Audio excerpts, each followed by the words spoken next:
Hi everyone, this is Peter at Ferreira Apiary, and I just wanted to share a video with you. It's still pretty hot here at the queen rearing apiary in Waterbury, and I just had a customer pick up 2 nukes, and so what I did is I moved a hive from there to the middle. The nuke was over here, so he was in a rush to get the nukes. So to make sure the foragers from the nuke don't come back and have nowhere to go, I just moved the hive a little bit. It's less than 3 feet. Remember, you can move it 3 feet and still be okay.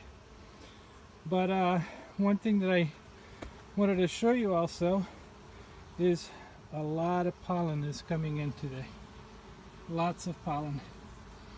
And in contrary to popular belief, bees coming in or foragers coming in with pollen or nectar, they will be accepted in a different hive. Not a problem.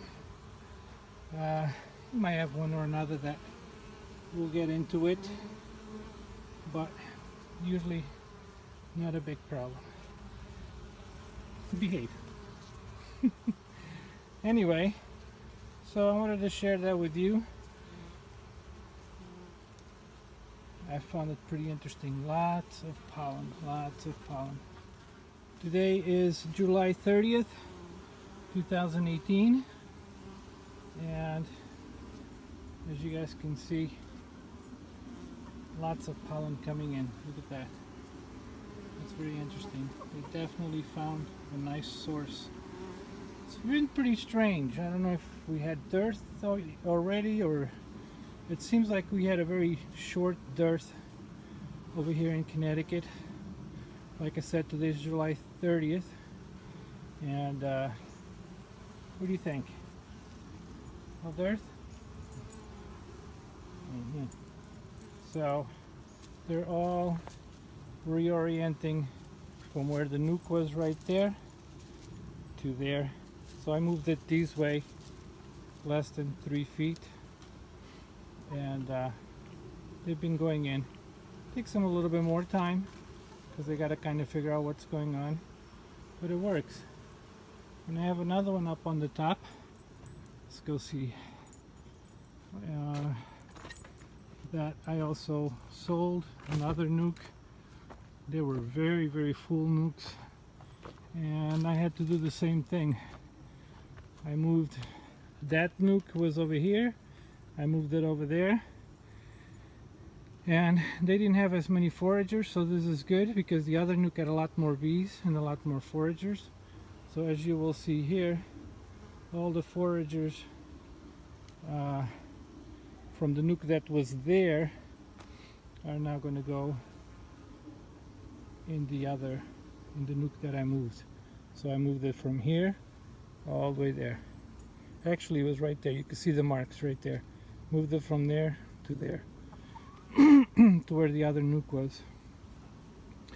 And it's been my experience that when the bees come in, if the nuke is not there, they will wander off a little bit, and this really does work.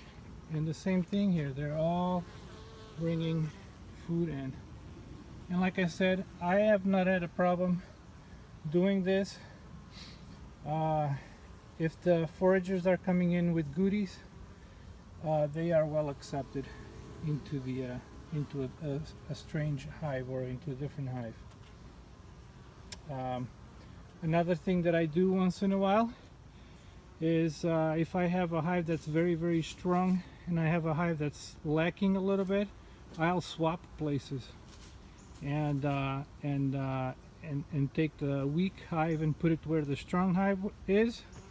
So swap it, and what happens now is you get a hive that is weak, but now it's going to get a bunch of foragers, and that gives it a boost also. You know, you could also give it a frame of brood with nurse bees, but little things you can do. But I just found it interesting. Lots of pollen. Look at all the pollen in their baskets. Look at that. See, they're all coming in loaded with yellow pollen. So that's a good thing. I've also seen a few go over there in that hive. Over there. And that's okay. It works. I just don't want to lose them. They're good to have. Right, Riley? What do you say, Riley? Sam. Say hello. Hello. Sam. Alright guys, so I just wanted to share that a little bit. I'm at home right now. This is my mating yard. All my queen rearing is done here, and then I take all production hives to different spots that I have, different apiary locations. And these 99% here are all queen rearing queens that I use to make new nukes, new hives, and that's it. Yeah, a little place. See what else we got here. There's a new nuke. These girls are a little slow. There's a lot of bees in there, but it's new. They're going to make new foragers. As a matter of fact, there are some foragers coming in already. But yeah, and it's been very hot here. Very hot, humid, and they're having a tendency to beard, as you can see right there.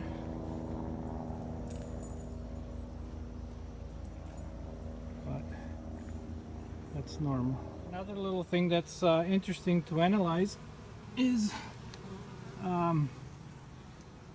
you're going to see a little bit of fight. Once in a while you'll see a little bit of fighting, like those are, you know, checking that one out, wondering what the hell's going on. But you will notice guard bees. Guard bees usually have their front two legs up in the air. And you'll notice and you'll spot them.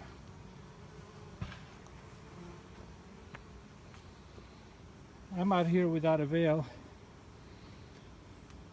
and my bees are usually pretty docile, except when you're in dearth. Dearth, they tend to be a little bit more of a pain in the neck, more defensive.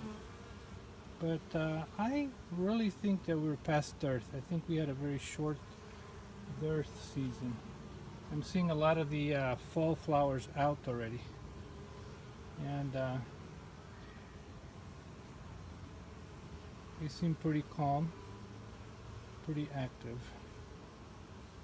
Yeah, mosquitoes are the problem. We're having problems with mosquitoes. Well, just a little bit more tidbit. I think I shared this before, but I keep a lot of water here for the bees. Another thing that's very important, especially in the summer, and you can see it doesn't have to be complicated. I keep just a little thing here, for example, with a slanted rock. You don't have to be building a bunch of crap. This works just fine. Look at that. You don't see many bees dead in here. Okay, it does the job. It also keeps the bees out of the neighbors. Another thing I do is this.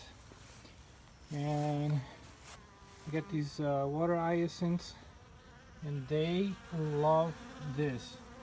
Bees love this right here. Look how many bees. I also throw fish in there. You might notice there's some fish in there in the bottom, and that helps kill the mosquitoes, mosquito larvae that gets deposited in the water. They take care of it. Look at that. This is heaven for them. They love it. They're a little dry. It's been very hot, but they love this. Okay. Alright guys, just wanted to share that little tip with you. And there's the hive that I was talking about, and the other ones are up there. Just wanted to share that little tidbit with you. It's pretty muggy. As you can see, I'm all sweaty. And they're banging. Ooh, ow, ow. Okay, I'm leaving. I just walked in front of a hive. Not very smart. But okay. They give you a little bump and tell you to move out of the way. And that's it. Alright, have a good night.